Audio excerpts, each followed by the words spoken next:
That song in the background is an amazing demo that was never released by Bob Mould, and it's called If You're True. It was among a group of Workbook demos. Workbook is the 1989 album, the first solo album released by Bob Mould, of course, after the breakup of Hüsker Dü. And I don't know what's up with this video today. I just I noticed that the sun was coming up. I'm up early every morning because my two dogs wake me up. And there was an awesome sunrise this morning. And I took a quick video. And the first thing I thought about was New Day Rising. If you know, you know.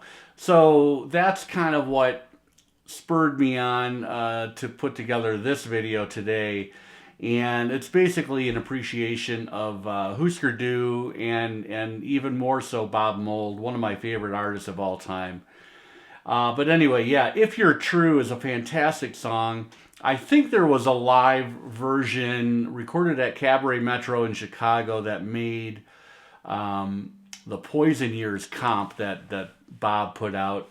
I think it was in 1994. It was basically a mix of Workbook and Black Sheets of Rain with a couple other assorted songs mixed in. Workbook was released in April of 1989, 1 month before I arrived in Chicago.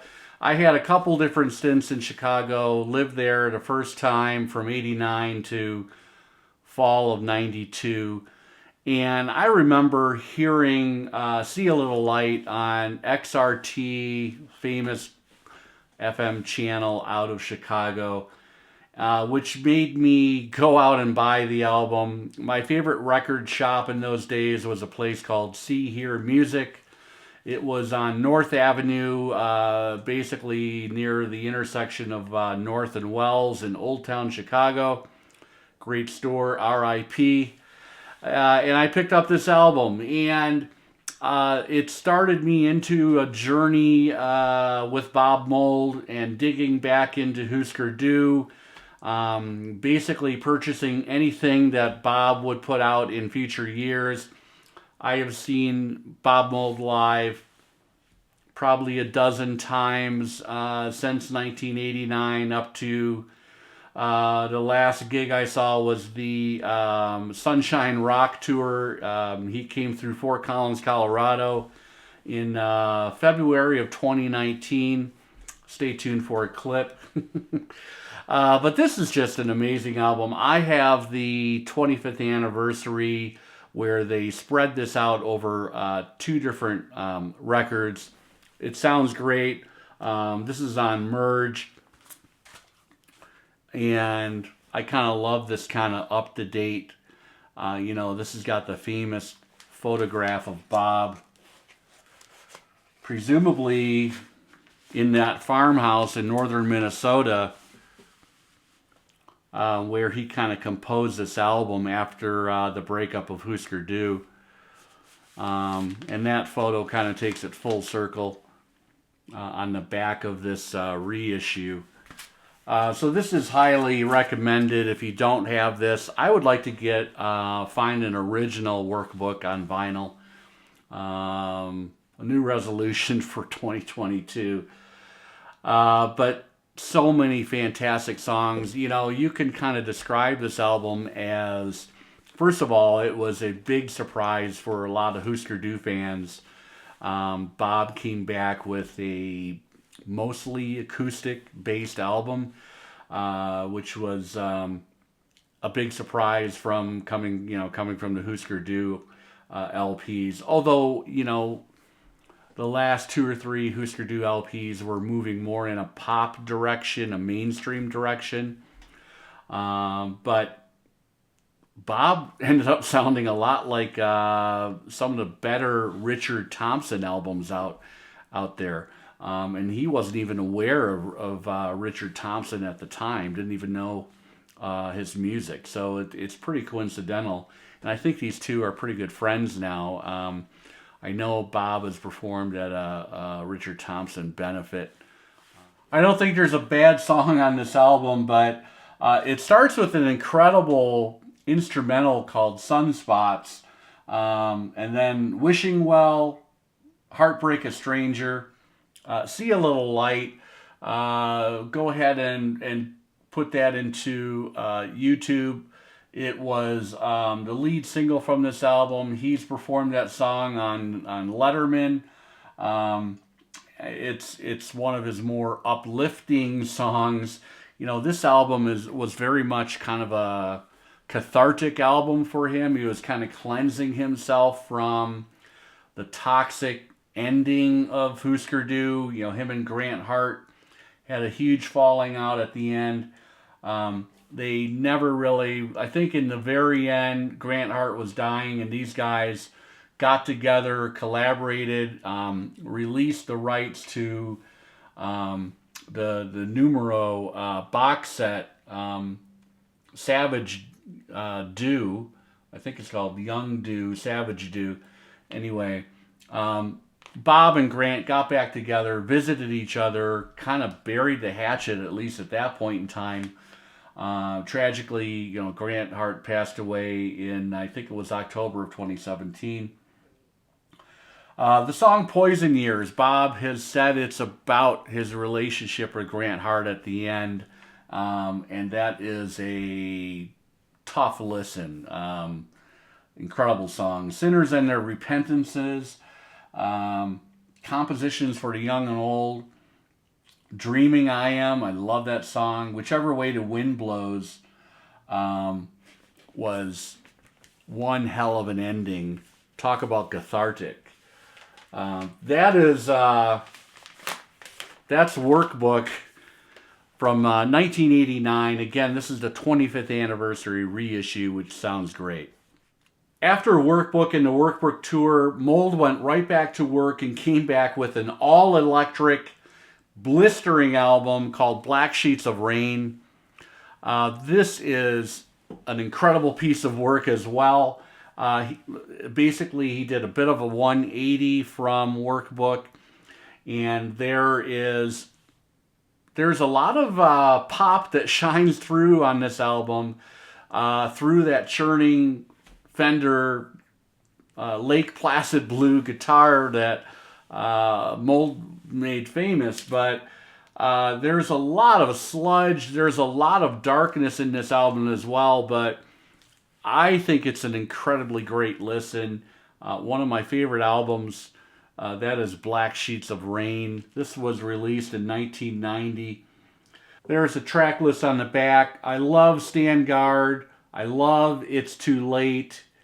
Stop Your Crying is also great. That is Black Sheets of Rain, Bob Mould, 1990. I think the next album that I picked up after Workbook and Black Sheets of Rain, I just started working my way back in the Hüsker Dü catalog. And I love Warehouse Songs and Stories.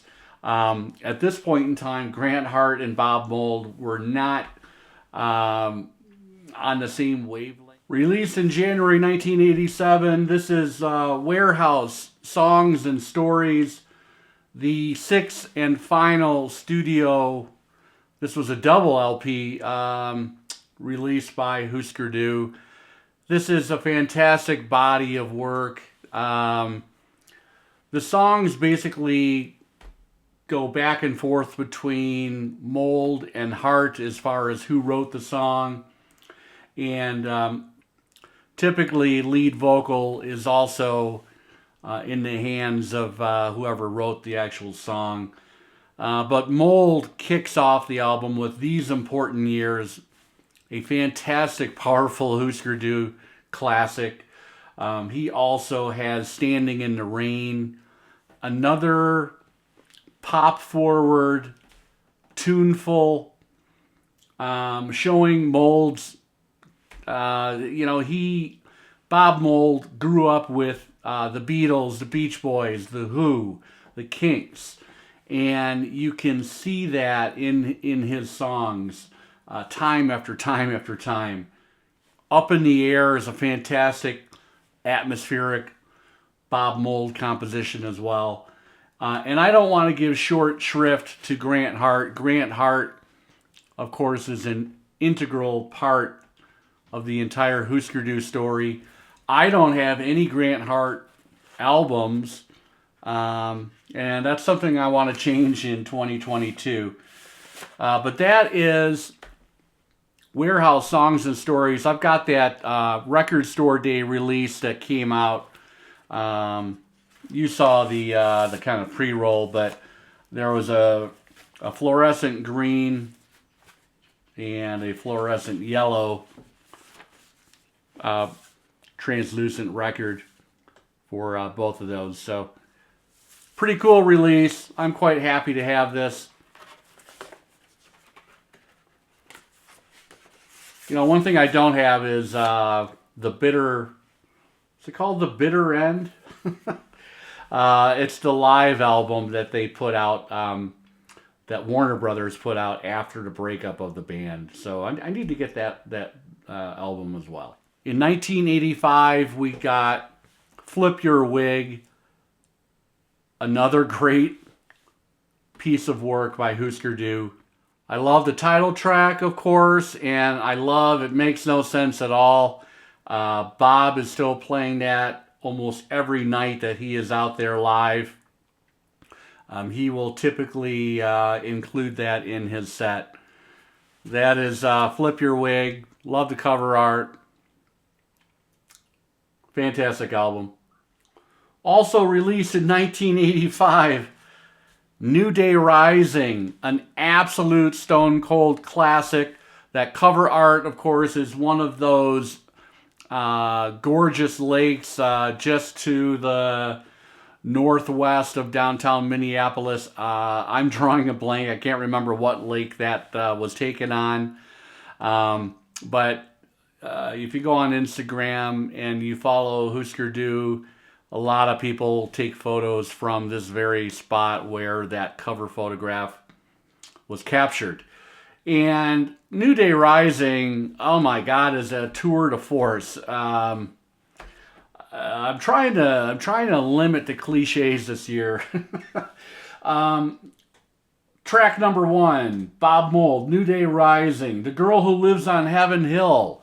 What a fantastic, propulsive drum beat that Grant Hart, the composer of that song, had.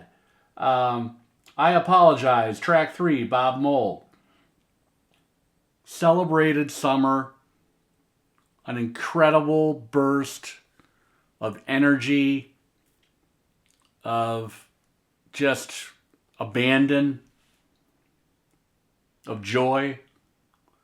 That's track 6 on the album. For me, side 1 is nearly flawless on this album. That is New Day Rising, Hüsker Dü, 1985. Yeah, I didn't want to go too long today. Thank you very much for watching. This was kind of an off-the-cuff appreciation of Hüsker Dü and even more so Bob Mould. I didn't even talk about sugar today. I've talked about sugar quite a bit in some other videos, so didn't want to touch on sugar today. But if you ever have the opportunity to go see Bob Mould live, I highly recommend it. It's a fantastic show. He has been touring with the same bass player and drummer for over a decade now. He has his set dialed in, and he is still releasing fantastic new music every couple years. Go check him out if you have an opportunity. Thanks, everybody. Happy New Year. This is Tim with the University of Vinyl, and I will be back very soon.